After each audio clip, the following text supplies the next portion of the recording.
Welcome to the Wisdom Seekers Wisdom Workshop is what I'm calling it now.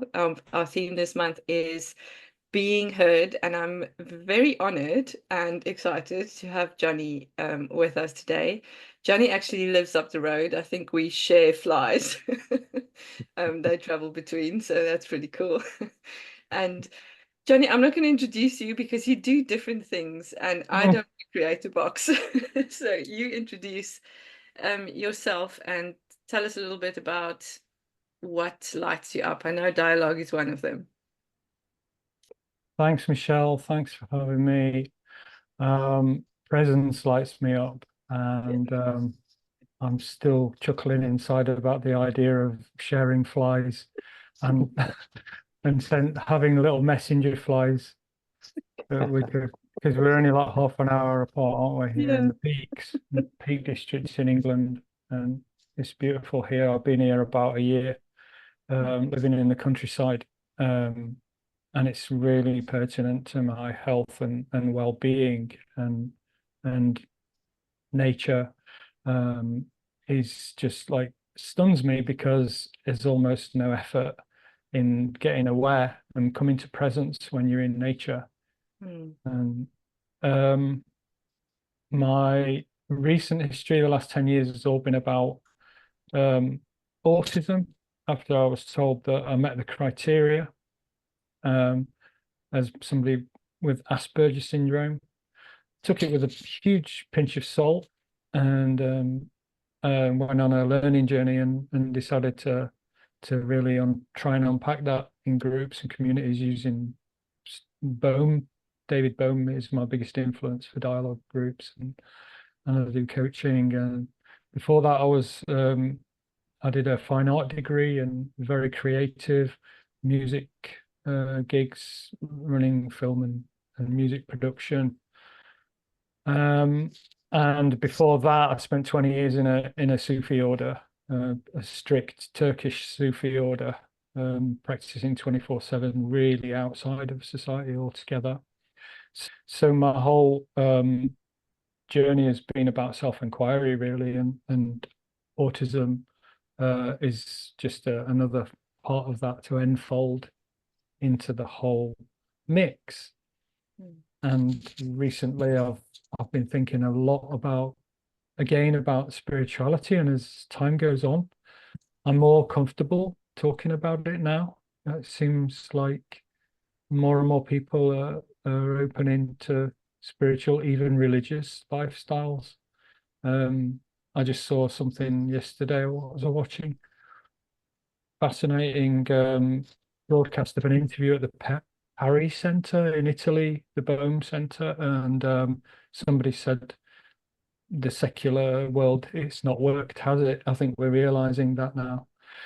So yeah, so when you asked me what subject would I like to speak on, it just came that kind of humorous title, semi-humorous title came to me straight away. The I love the I smell of silence in the morning. That's it, yes. This is a play on words, Yeah. and but it's also about.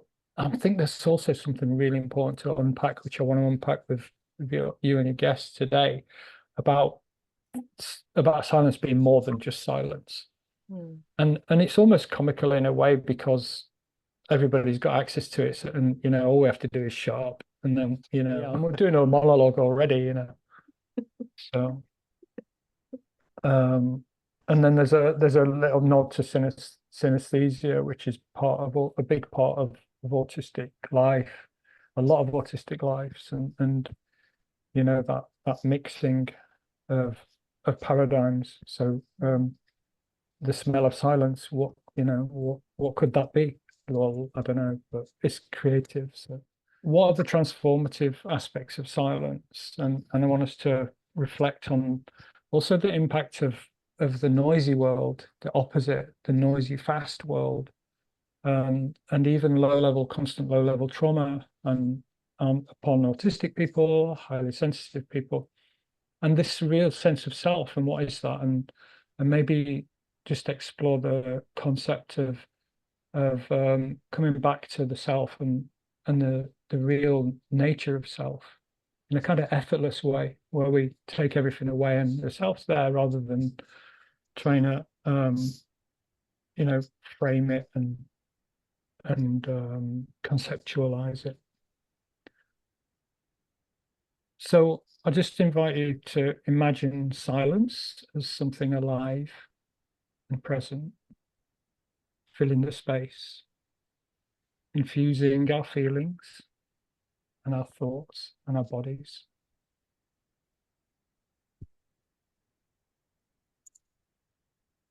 If you want to imagine something else, that's fine too. I sometimes imagine I'm dead, but that might not be to your taste.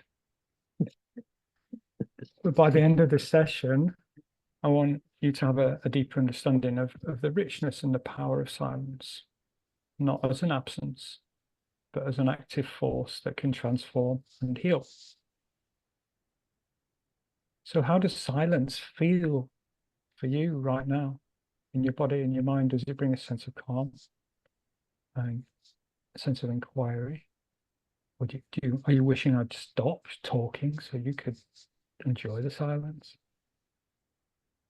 Does it bring a sense of calm? Or does it heighten certain sensations? So as we go through this half an hour, just invite you to pay attention to the diversity of your internal experience without judgment. So what is this mysterious line between silence and sound? Like the edge of dawn, where night meets day, it feels delicate, profound. Silence isn't merely the absence of sound, it's a space that holds sound, cradling it gently before it emerges or after it fades away. It's the breath before speech, the stillness that precedes music, the pause that gives rhythm and its meaning. And in silence, we're drawn to listen more deeply, to hear not just the external world, but the subtle sounds of our own inner landscape. And therefore, we're perhaps not just talking about silence, but something more like stillness. So meanings start to shift a little bit. But on this line where silence is like a gateway between silence and sound, inviting us into the unknown where sound begins to take shape. It's a place of potential where the unsaid lingers, where our inner voices and our thoughts and even the heartbeat of the world around us can be heard most clearly. And Wayne Dyer puts it like this: everything that is created comes out of silence. Your thoughts emerge from the nothingness of silence. Your words come out of this void. The very essence emerged from emptiness.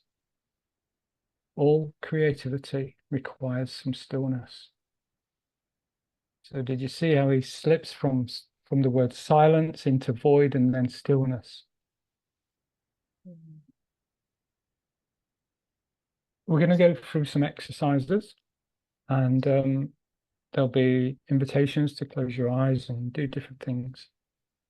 But if you've got your eyes closed and you're not comfortable, just open them. We'll still be here. But if you're on mute, we won't hear you scream. On Zoom, no one can hear you scream, right? If you're muted. Okay. So just a few minutes for grounding, settling in.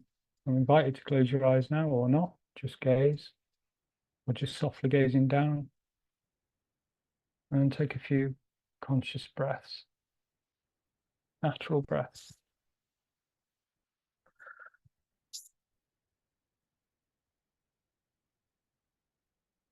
And if you feel a sigh or a swallow, good sign, it's vagus nervous system letting you know you're safe.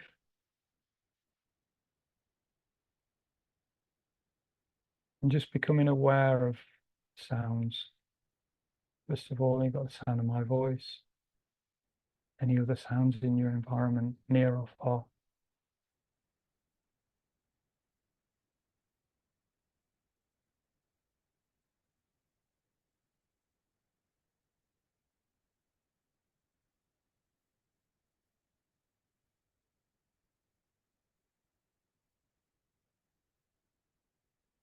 And now I invite you to use your imagination to see silence as a kind of a beautiful gas slowly expanding to fill the room,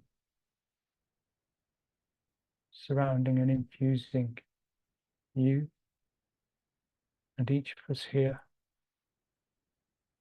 in this meeting. No boundaries or barriers between silence and sound, and the unmanifest and the manifest.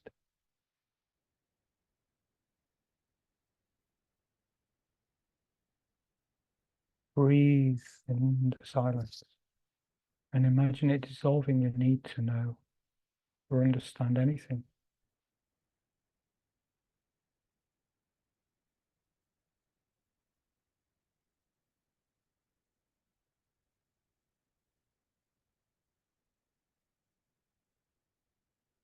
How does silence feel in the body? Is it expansive or heavy or light? Does it have a color?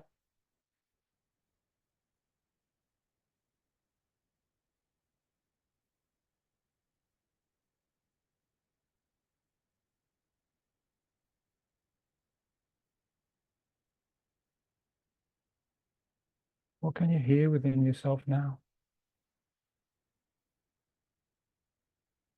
Are there any illusions of knowing or control that are fading?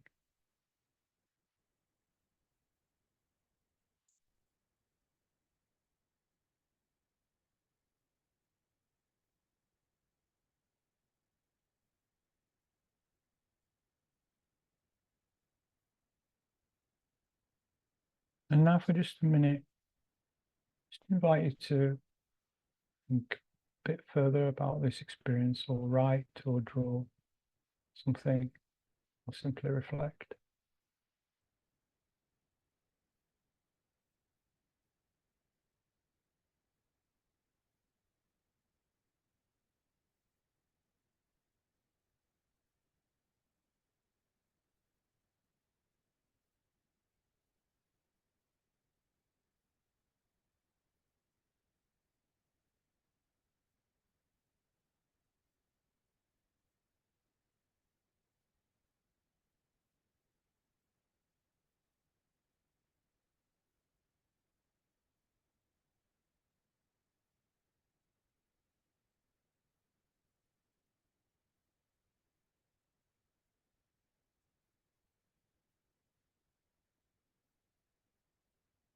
Sufi master Jalaluddin Rumi in the 13th century, he said, out beyond ideas of wrongdoing and right doing, there is a field. I'll meet you there. When the soul lies down in that grass, the world is too full to talk about. And this is just inviting us into a space beyond duality. And when you're ready, I'd like to invite you again into a visualization. Feel free to close your eyes.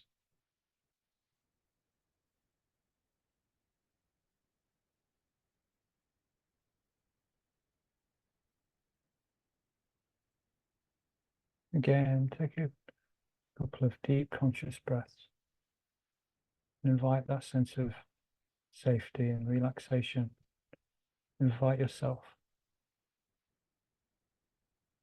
into the depth of this moment.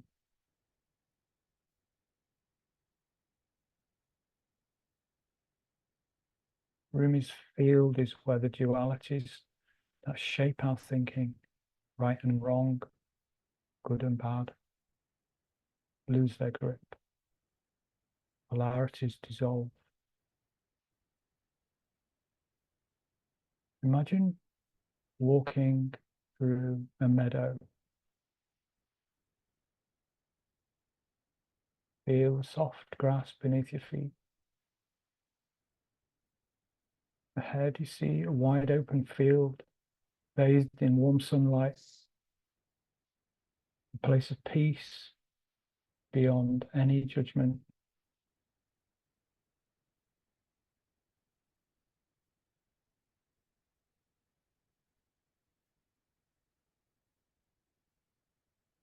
Invite yourself to lie down in the grass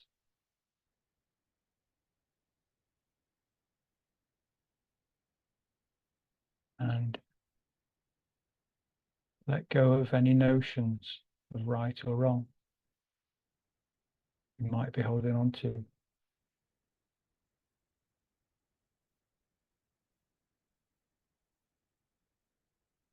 Use your imagination for the sensations in the field upon your body and your being.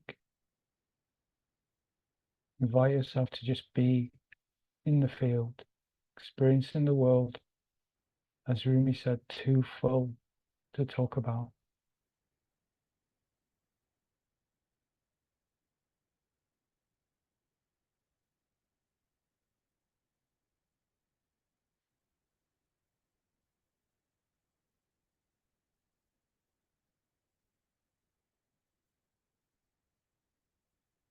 What do you notice when you let go of judgment and just rest in your field?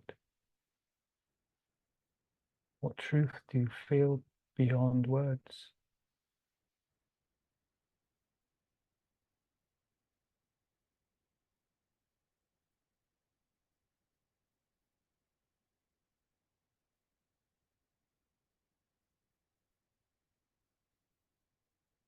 Field is Rumi's invitation to experience life directly, without interpretation, where silence speaks louder than any explanation.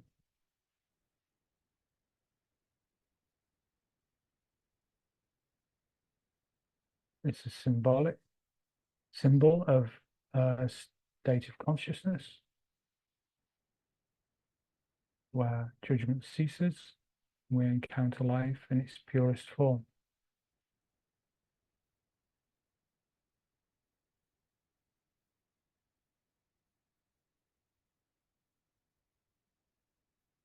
We surrender, we release control and the shedding of ego-driven ideas.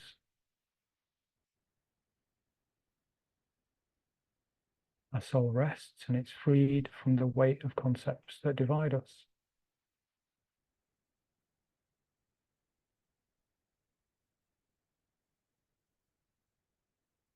This experience can only be felt, not explained.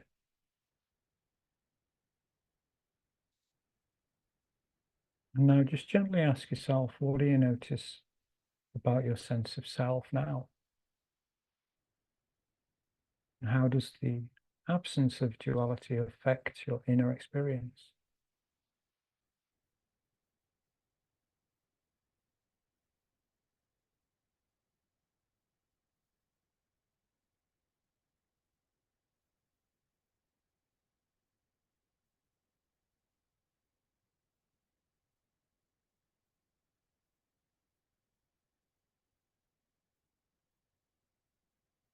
If you like to stay resting in this state with your eyes closed, it's fine. But you can gently open them as well if you want. I'm going to say a few things about something that's phrased as effortless effort. Effortless effort. You might have heard that phrase before. The meaning of it sometimes evades me, and then I remember. It's almost like one of those things. We have to be in the right state to appreciate it. I think for me, it's easily encapsulated in the idea of just showing up, and then whatever's going to happen takes over, whether it's onto our meditation cushion or going out for a walk in countryside. And then once we've showed up, there's no effort, but we have to take that first step. It seems to be a paradox where efficiency and effectiveness for something comes from this place of ease and natural flow rather than relentless striving. It's about finding a harmonious balance where effort and ease coexist, creating a space for optimal performance and well-being. It integrates learned skill with intuitive action. It involves being fully present and aware without overthinking or forcing. Because when we're deeply engaged in the present moment, our actions emerge spontaneously and smoothly. Um, I've been using this word silky lately to describe what sometimes I'm feeling about life. We have to know how to connect with what T.S. Eliot called the still point of the turning world.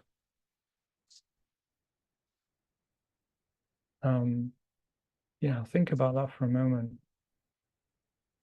and just acknowledge, accept, and witness whatever else comes up.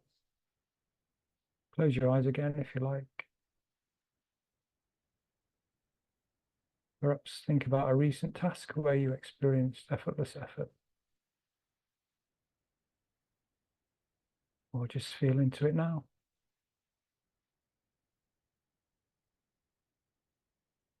What makes or made this task feel effortless?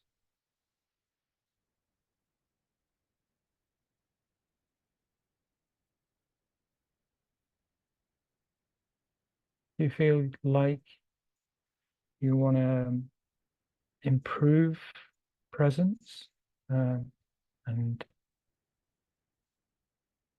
have more of an alignment with natural flow rather than force?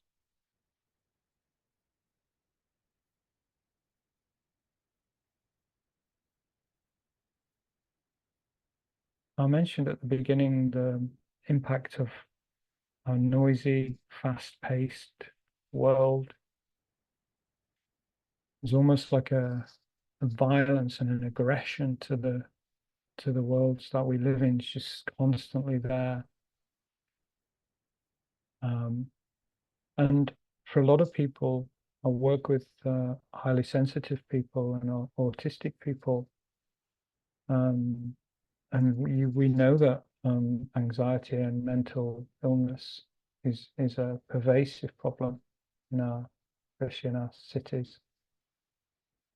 And this low-level trauma creates a split between the psyche and the spirit, as we know in healing. So that leads to emotional fragmentation and disconnection.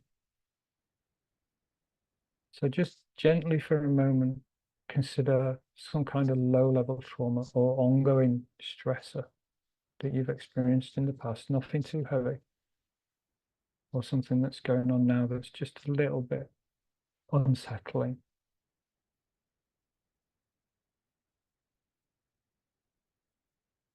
And perhaps ask how this has affected your sense of self and connection to the stillness, to your deeper essence.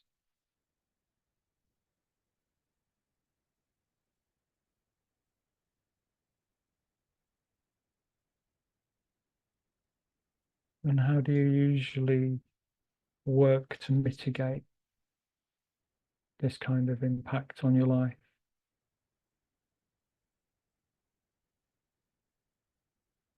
Showing up today.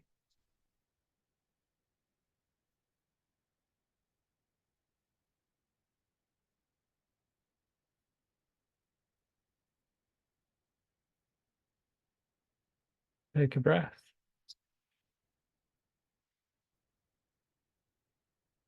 and drink in another moment of a delicious silence.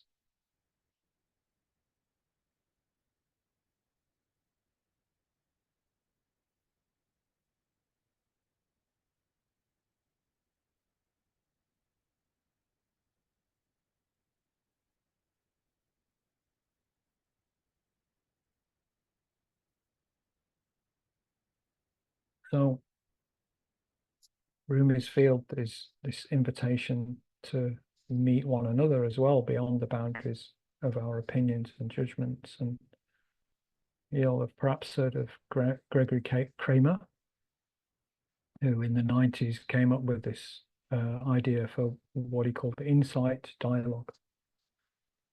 And it draws on Buddhism and Vipassana and It includes practices that foster deep connection and understanding with each other through presence and relational awareness. The main practices for insight dialogue are pause, relax, open, trust emergence, listen deeply, and speak the truth, which very similar to Bohm dialogue, which I've been working in the last 10 years.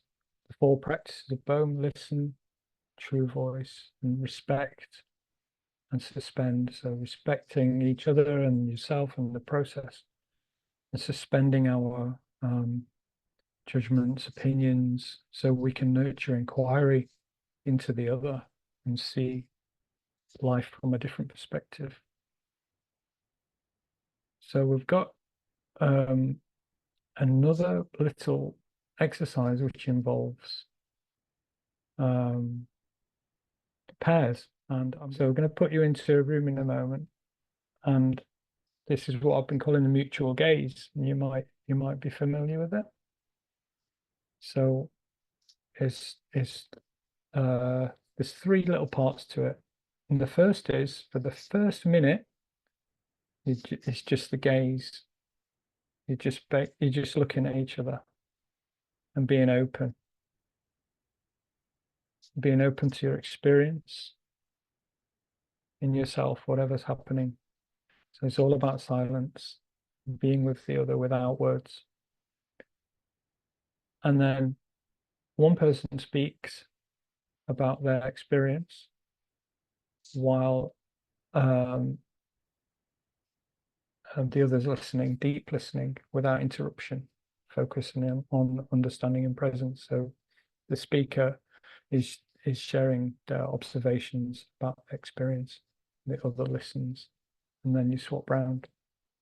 So you've got 5 minutes. We'll give you a few seconds at the beginning just to settle in. Yeah. And so after 1 minute of gaze, then you get 2 minutes each to talk about your experience. Okay. And then we'll bring you back. Thank you.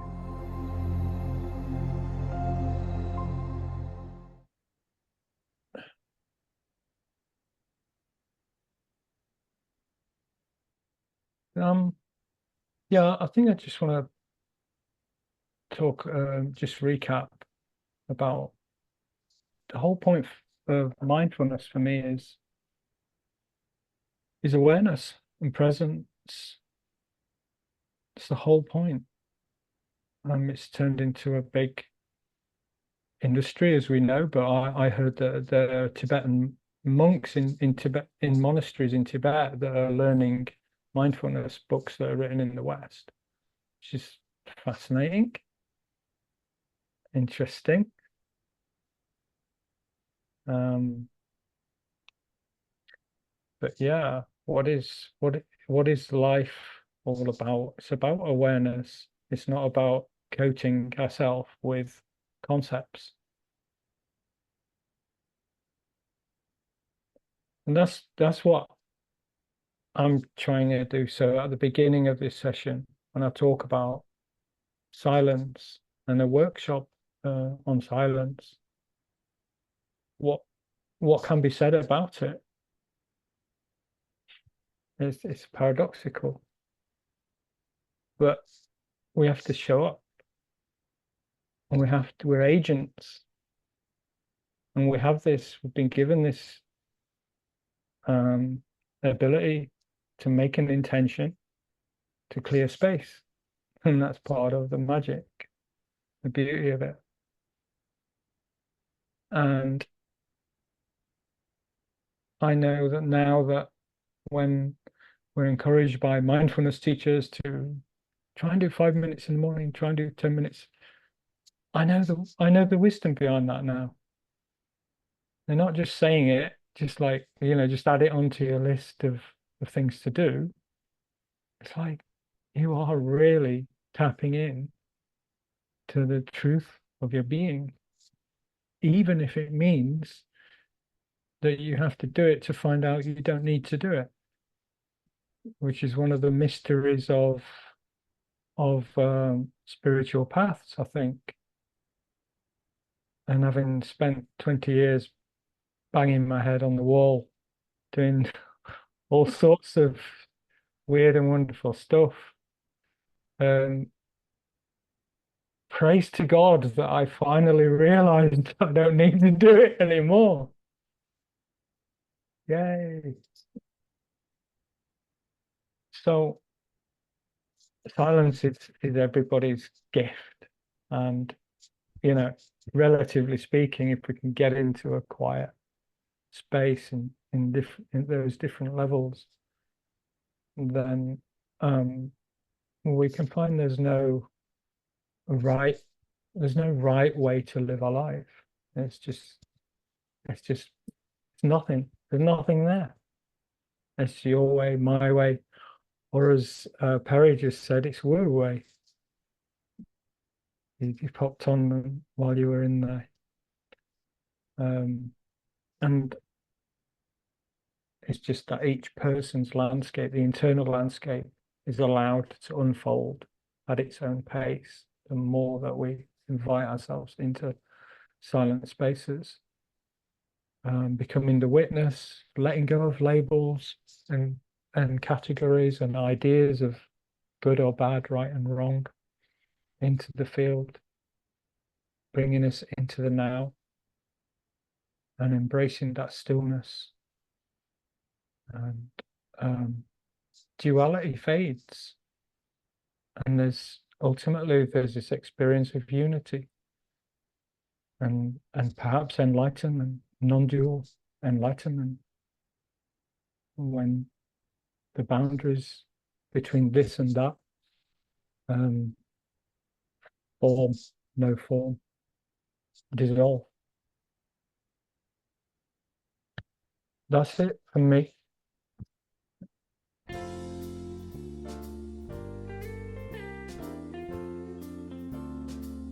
Of every meditation or somatic experience that I lead people through, I always, at some point, I have them connect with their heart and let the radiance of their heart expand out through their entire body.